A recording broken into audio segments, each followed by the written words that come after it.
करोतु दीर्घायुः विष्णुः करोतु सम्पदः शिवः करोतु कल्याणं सर्वत्र विजयी भवेत् श्रीकृष्णायुष्यमारोग्यमविदाचो वामनमहीते धान्यं धनं पशुं बहुपुत्रलाभं संवत्सरं दीर्घायुः प्रवेशे निर्गमे तथा संग्रामे सर्वकार्येषु विघ्नस्तस्य जायते शुक्लाम्बरधरं विष्णुं शशिवर्णं चतुर्भुजं प्रसन्नवदनं ध्यायेत् सर्वविघ्नोपशान्तये अभीप्सितार्थस्य ग्रहदेवताभ्यो नमः मंडपदेवताभ्यो नमः। एतत् सर्वप्रधानदेवता श्री सद्गुरु दत्तात्रेय स्वामी महापरब्रह्म सर्वेभ्यो जनेभ्यो गो ब्राह्मणेभ्यो नमो नमः। संकल्पం అయితే వీళ్ళు ఫోటోలు తీస్తాము వంశపు సర్వ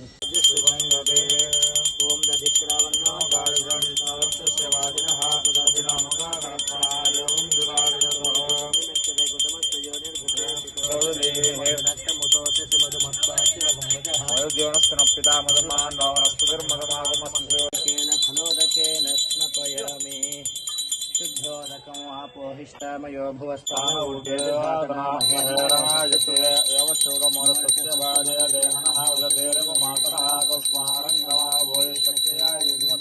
आपो जनयता जनः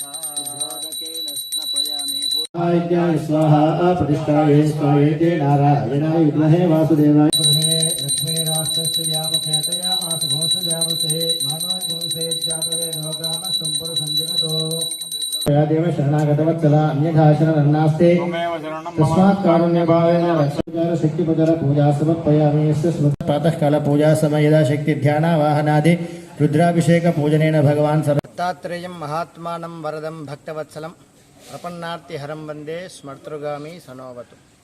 ఈ రోజు మార్గశిర శుద్ధ సప్తమి సనాతనంగా ప్రతి మార్గశిర మాసం సప్తమి మొదలుకొని పౌర్ణమి వరకు దత్తాత్రేయ స్వామివారి నవరాత్రి ఉత్సవాలు నిర్వహించడం అనేటువంటిది జరుగుతున్నది. దత్త పురాణంలో అంతర్గతంగా చెప్పబడినటువంటిది. పౌర్ణమి రోజు సాయం సంధ్యా సమయంలో త్రిమూర్తి స్వరూపుడైనటువంటి దత్తాత్రేయ స్వామివారు అత్రి మహర్షి అనసూయాదేవికి జన్మించినట్టుగా దత్త పురాణం చెప్తున్నది. కాబట్టి స్థానిక లక్ష్మీ నరసింహస్వామి వారి అనుబంధ దేవాలయమైనటువంటి రామలింగేశ్వర స్వామి వారి ఆలయంలో ఔదుంబర వృక్షం కింద కొలువునేటువంటి దత్తాత్రేయ స్వామి వారికి ప్రతి సంవత్సరం మాదిరిగానే ఈ సంవత్సరము మార్గశిర శుద్ధ సప్తమి ఉదయం 9 గంటలకు స్వామివారికి ధ్యానావాహనాది షోడశోపచార పూజ, అదేవిధంగా రుద్రాభిషేకం, దత్తాత్రేయ అష్టోత్తర శతనామావళి అర్చన నిర్వహించడం జరిగింది.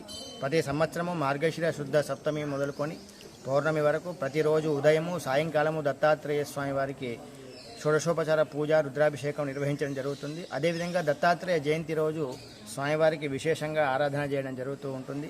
ఇట్టి కార్యక్రమంలో భక్తులందరూ కూడా పాల్గొని స్వామివారి యొక్క సంపూర్ణమైనటువంటి అనుగ్రహానికి పాత్రలు కావాల్సిందిగా కోరుతున్నాము. సర్వే జనాః సుఖినో భవంతు.